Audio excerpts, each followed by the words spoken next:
ओम नमो भगवते वासुदेवाय। ओम नमो भगवते वासुदेवाय। श्रीमद् भागवतम चौथा कैंटो 29वां अध्याय 55वां श्लोक। प्राचीन भारतीय नारद के बीच में वार्तालाप।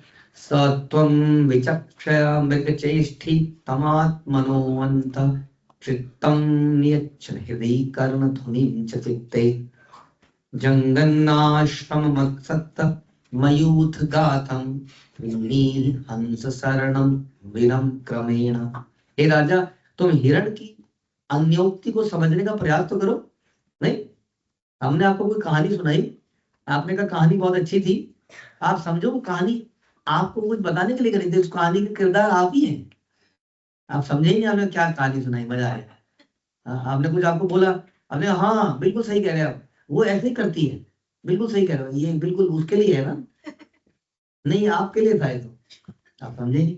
तो कह रहे हिरण की अन्योक्ति को समझने का प्रयास करो, तुम अपने प्रति सचेत रहो और कर्म के द्वारा स्वर्ग लोक जाने के श्रवण सुख को त्याग दो। ऐसे कर्म कर रहे हो, इतना ये कर दूंगा, इतना दान दे दूंगा, ये कर दूंगा, ये कर दूंगा, तो मुझे स्वर्ग जाना मैंडेटरी हो जाएगा, कौन रोकेगा वहीं जाने से। और उस चक्कर में कितनों को दबा दिया, कितनों को काट दिया। वो दिखाएंगे गृहस्थ जीवन को त्याग दो। प्राचीन बरही, तुम्हारे बच्चे अब बड़े हुए हैं, तुम्हारे बच्चे खुद ही भगवान के बड़े अच्छे भक्त बन गए हैं, अब तुम क्या कर रहे हो? हाँ, क्योंकि यह विषय भोगों से तथा ऐसी वस्तुओं की कथाओं से पूर्ण है। हाँ, हाँ। तुम मुक्त मुक्त जीवों की कृपा से श्री भगवान की शरण को ग्रहण करो। तो जो मुक्त जीव हैं, ज्ञानी तत्वदर्शी न, उनके पास जाओ। हाँ, एक्सेप्ट, उनकी शरण में जाओ। उनकी क्या क्या करो, उनके पास जाके बताइए। परी प्रश्न विषय है ना, आप जाइए, उनको प्रणाम कीजिए, उनसे प्रश्न पूछिए, उनकी सेवा कीजिए। और फिर क्या करेंगे वो लोग? उपदेश अंतिते ज्ञान, वो आपको नेसेसरी नॉलेज देंगे ताकि आप भगवान की शरण में जा पाओ। तो वो कौन है वो व्यक्ति? वो तो खुद नारद मुनि है यहाँ पर। इस प्रकार इस संसार के प्रति अपनी आसक्ति का त्याग करो। तो शरण में नहीं जा रहे ना, जीवों के उनकी शरण में जाना पड़ेगा। नारद मुनि की शरण में कब कहा जाएगा कि वो चले गए? जब उनकी बात को सुनेंगे। इसलिए उनको कन्विंस करने का प्रयास करें कि आपने बहुत जीवन जी लिया, घर गृहस्थी चला ली, बच्चे बड़े कर दिए, सारे काम कर दिए, अब तो कम से कम भगवान की कथाओं का, भगवान के कीर्तन का, भगवान के प्रचार को अपने हाथ में लेकर और निकल पड़े। बहुत हो गया, इस आसक्ति को त्याग दो। आपके बिना ये बढ़िया दिन जिएंगे। डोंट थिंक कि मेरे बिना कैसे होगा, मैं चला जाऊंगा तो ये लुट जाएंगे, सब्जी लेनी भी नहीं आती इनको, राशन लेना भी नहीं आता है इनको। हाँ, आ जाएगा, कोई बात नहीं, 2-4 दिन नुकसान होगा तो 5वें दिन समझ जाएंगे। एग्रीड और नॉट? कई बार में लगता है ना हमारे बच्चे बिल्कुल निखट्टू है। हाँ, लगता है कि नहीं? क्योंकि हम लोगों ने उनको मुंह पे दिया है सब कुछ। लेकिन आपको सच बता रहे हैं, वो निखट्टू व्यक्ति भी काम कर जाएगा हमारे जाने की बात करेगा। अभी तो उसको मिल रहा है ना सब, जाने के बाद 2-4 दिन गिरेगा, उसके बाद चल रहा है। सब लोग सीख जाते हैं, ऐसे ही सीखते हैं सब लोग। इसलिए ज्यादा चिंता का विषय, इतना ज्यादा चिंता का विषय नहीं। इस प्रकार अपनी आसक्ति को त्यागना ही पड़ेगा, क्योंकि आसक्ति के साथ अगर हमारे प्राण छूट गए तो क्या होगा बताइए? यम यम भावम, क्या है? यम यम भावम स्मरण मुक्त यम यम यम यम भावम। अरे आप लोगों को याद ही नहीं रहता है, बताइए हमारी हो जाता है।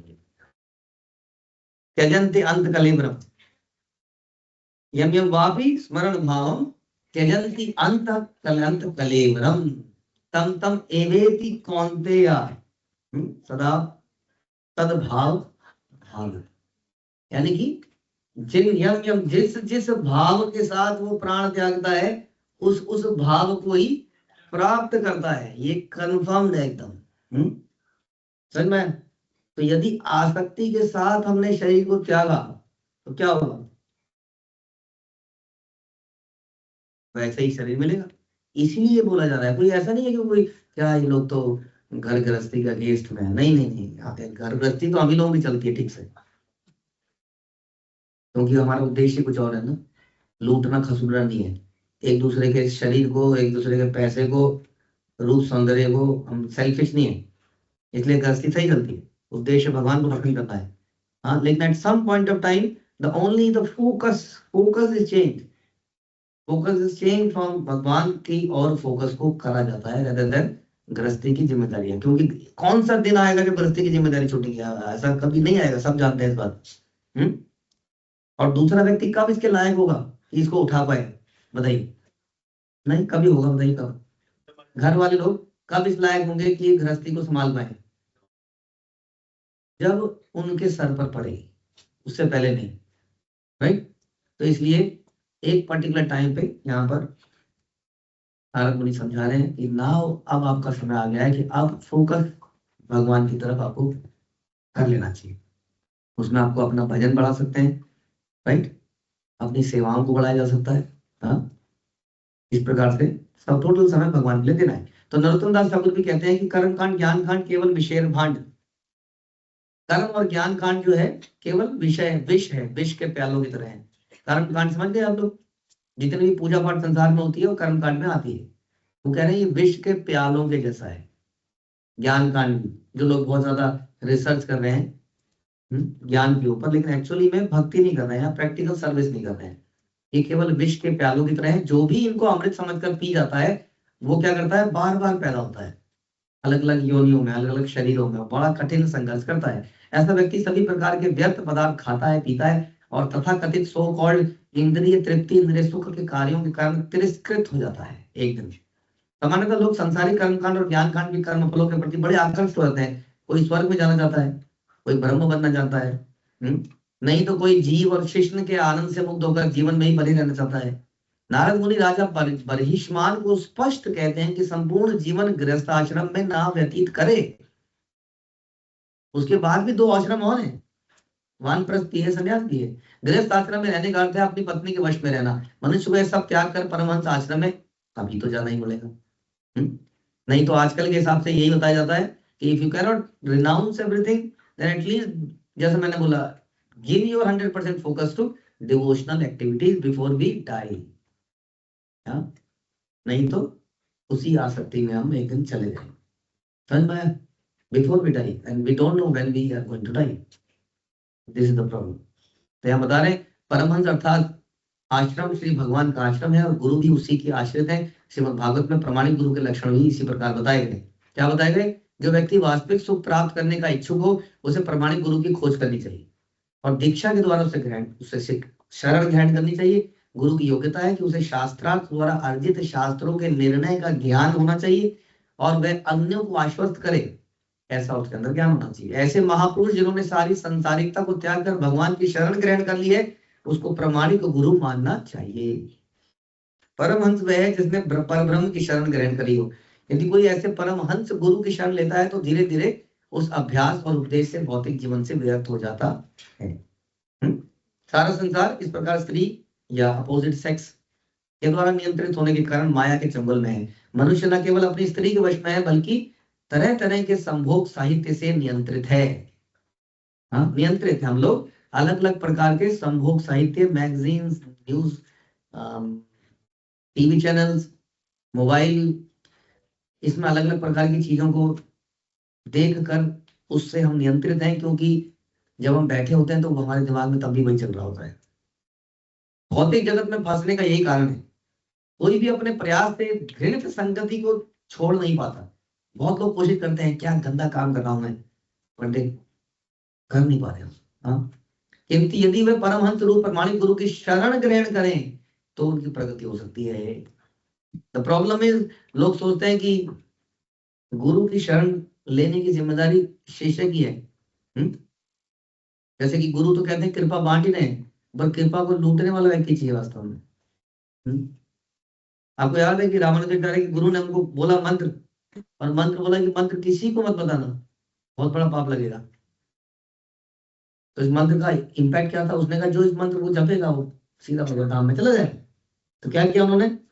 चढ़ गए ऊपर, खंबे में चढ़ गए, टंकी में चढ़ गए, उन्होंने जोर जोर से चिल्लाया, सबको मंत्र बता दिया। तो गुरु तो लुटा रहे हैं, हमारी परंपरा, सारी परंपराएं लुटा रही है। नहीं, नगर नगर जाकर कीर्तन करनी है, प्रवचन कर रहे हैं, क्या नहीं कर रहे हैं, ग्रंथों को बांट रहे हैं, लेकिन लेने वाले लोग कम हैं। और जो लेते भी हैं वो लेने वाले भी ऊपर ही ले लेते हैं। शरणागति होना इज डिफरेंट थिंग। वेदों के मोक्ष शब्द जो मनुष्य को स्वर्ग जाने या परब्रह्म में तदाकार होने के लिए प्रेरित करते हैं, या समथिंग जो कि हमारे फायदे के लिए है उसकी ओर प्रेरित करते हैं, मेरा फायदा कैसे होगा। ये सब अल्पज्ञ लोग हैं, अल्पज्ञों के लिए है। वास्तविक ज्ञान का अर्थ है भौतिक जीवन की कष्टकर अवस्था का बोध होना, तब उसको ज्ञान है। जो इस बात को समझ गया कि संसार में काम बनेगा नहीं, कोशिश कर लो काम बनेगा नहीं तो करें, फिर कोई काम क्यों करें। बिकॉज भगवान ने बोला है कर्म को करो, मेरे लिए करो, कर्तव्य समझ के करो, दैट्स इट। इसलिए हम करेंगे कर्तव्य समझ के, क्योंकि यहाँ पर यही सोच के जीना है। मनुष्य को प्रमाणिक मुक्त जीव अर्थात गुरु की शरण ग्रहण करनी चाहिए और आध्यात्मिक पद तक उठना चाहिए। अल्टीमेटली उसके अंदर भौतिक संसार से विरक्ति आए। ये बड़े डिफरेंट सब्जेक्ट है, हम लोग यहाँ डिटेल में नहीं बता रहे हैं। टू अंडरस्टैंड व्हाट इज विरक्ति, व्हाट इज त्याग, तो हमारे शास्त्रों में बताया गया विरक्ति और त्याग होता है इंद्रियों के भोगों का त्याग। कई बार लोग सन्यासी भी बन जाते हैं और भोग में लगे होते हैं, उसको विरक्ति नहीं कहते। केवल घर छोड़ देना इज नॉट विरक्ति एंड त्याग। संसार की चीजों को खुद भोगने की इच्छा को त्याग, भगवान की सेवा में लगाना इस वास्तव में त्याग, कि मैं नहीं भोगूंगा, मैं सब कुछ भगवान की सेवा में लगा दूंगा, परिवार को भी भगवान की सेवा में लगा दूंगा। इस प्रकार से व्यक्ति अगर गृहस्थ आश्रम के लोग ले, अगर हम ये सोचें कि अभी तो हम गृहस्थ हैं, 20 साल बाद सोचेंगे इस बारे में, तो गृहस्थ आश्रम में रहते हुए भी व्यक्ति घर का त्याग कर सकता है। इस तरह से घर में ही है, लेकिन उसने त्याग किसका किया वास्तव में, उसने उन भोगों का त्याग कर दिया। I will not enjoy this, is not for my enjoyment, ये भगवान की एंजॉयमेंट के लिए है। ये तो आसान है। उनके डर सा लगता है ना, छोड़ दो घर, छोड़ दो, चले जाओ जंगल, चले जाओ, या तो कोई इसको सुनेगा ही क्या, इम्प्रैक्टिकल की बता रहे हैं क्या, छोड़ दो छोड़ दो, घर छोड़ने क्या कर रहे हैं समाज के अंदर, गलत गलत चीजें फैला रहे हैं। ये मुश्किल लगता है सोचने में। तो हमारे आचार्यों का जो युक्त वैराग्य का कॉन्सेप्ट है वो ये कि गृहस्थ जीवन जीते हुए भी वो क्या करें, वो भगवान के लिए जिए, जैसे भक्ति विनोद ठाकुर इत्यादि। हाँ, लेकिन फिर भी at some point of time बता रहे हैं, कभी तो आप ये सोचेंगे कि आप जिम्मेदारी इनके ऊपर हैंड ओवर करी जाए और मैं अपने को टोटली डिवोट करूं। ओके, पत्नी को भी साथ में रख लीजिए, that can be done in वानप्रस्थ आश्रम, नो प्रॉब्लम। सामान्यतः लोग साधु साधु जंगल से दूर दूर स्थान पर या साधारण कुटिया होगा कि समय बदल चुका है। जंगल जाकर कुटिया में रहना साधु के हित में हो, लेकिन यदि कोई उपदेशक हुआ, विशेषकर पाश्चात्य देशों में, तो उसे तमाम तरह के लोगों को मिलना पड़ेगा, आमंत्रित करना पड़ेगा, मकानों में रहना पड़ेगा, ठीक से मकानों में रहना पड़ेगा, तभी तो आएगा वो मिलने आपसे, मीटिंग करने। प्रभुपाद कहते थे इस बात को कि हम तो झोपड़ी में भी रह लेंगे, लेकिन हमसे मिलने कौन आएगा झोपड़ी में, राइट। अतः इस युग में साधु को लोगों के स्वागतार्थ समुचित प्रबंध तो करना ही पड़ेगा। संभवतः श्रील भक्ति सिद्धांत सरस्वती ठाकुर ने पहली बार साधु पुरुषों के रहने के लिए बड़े बड़े मकान बनाए।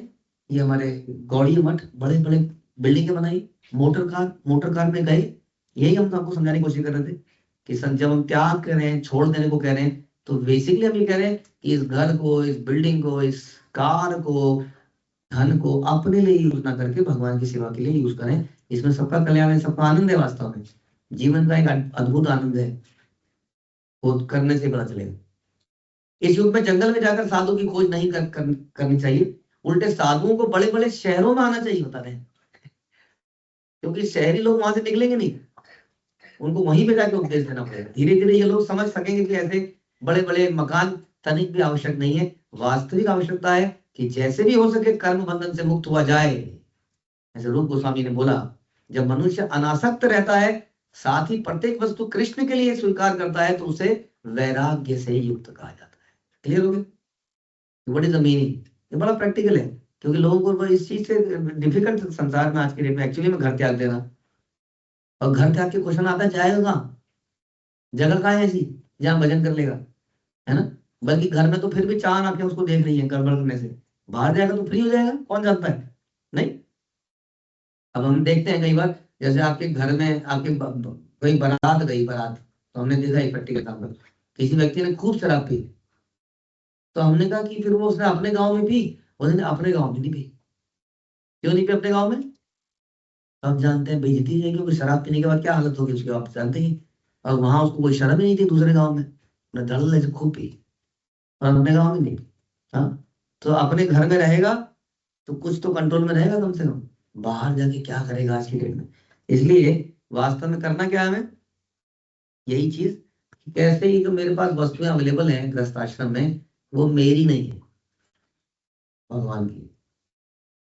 तो फिर मेरा जीवन तो बेकार हो गया ना, इतनी मेहनत से कमाया कमाया नहीं। कृष्ण इतने प्रेम करने वाले पिता हैं कि वो चीज, उन सारी चीजों को हमें देते हैं, देने वाले भी वही है, और हमें अलाउ करते हैं कि इन चीजों को यूज करो, लेकिन इस प्रकार से करो ताकि ये आपकी मानसिकता को प्रभावित ना करे। मनुष्य को भौतिक ऐश्वर्य में लिप्त नहीं होना चाहिए, प्रभात कर रहे हैं, किंतु कृष्ण भावना में आंदोलन को आगे बढ़ाने के लिए ऐश्वर्य को स्वीकार किया जा सकता है भगवान के लिए। दूसरे शब्दों में ऐश्वर्य को युक्त वैराग्य के रूप में अर्थात विरक्ति के रूप में, विरक्ति के लिए स्वीकार किया जा सकता है। ये दिस इज कॉल्ड आचार्य। वरना ऐसे सिद्धांतों को कोई पढ़ेगा अगर तो बंद ही कर देगा किताब को, ना ये ना हमसे नहीं होगा, है ना। तो एनीबॉडी चाहे वो गृहस्थाश्रम में हो वो रह के भी कर सकता है, और एक स्टेज में आके उसको लगता है वो 50 का हो गया, 55 का हो गया, वटेवर प्रैक्टिकल उसके लिए है कि अब वो जिम्मेदारी को देख के ज्यादा सर्विसेज ले सकता है। बस कितना कह रहे हैं कि वो सर्विसेज को ज्यादा ले ले, साधना अपनी और बढ़ा ले, और जाने की तैयारी करे धीरे धीरे, स्लोली एंड स्लोली। और जिम्मेदारी उनको, तो उनका भी डेवलपमेंट इसी तरह से आने वाले जनरेशन का, वरना वो भी आप पे डिपेंडेंट रह जाएंगे हमेशा के लिए। उनके ऊपर थोड़ा बोझ डालिए तो उनके कंधे मजबूत होंगे। You shift your focus to Krishna. उसके बाद एक एक चीज को भगवान की सेवा में लगाइए। अनलिमिटेड लक्ष्मी को घर वालों के लिए दे के चले जाएंगे, और उनका तो क्या करें, पुत्र का पुत्र को धन संचय एंड वटेवर, सब पुत्र को धन संचय। तो कुछ अपने जीवन के जोड़े हुई चीजों को भगवान के लिए भी लगाना चाहिए। वास्तविक जीवन तो यही है, वास्तविक जीवन यही है। तो ये सिखा रहे, अब तक उन्होंने ये सिखाया नारद मुनि ने प्राचीन परीक्षित को। अब सुनने के बाद राजा कुछ बोलना शुरू करेंगे। राजो वाचा। हरे कृष्ण। श्रील प्रभुपाद की जय। ग्रंथराज श्रीमद् भागवत की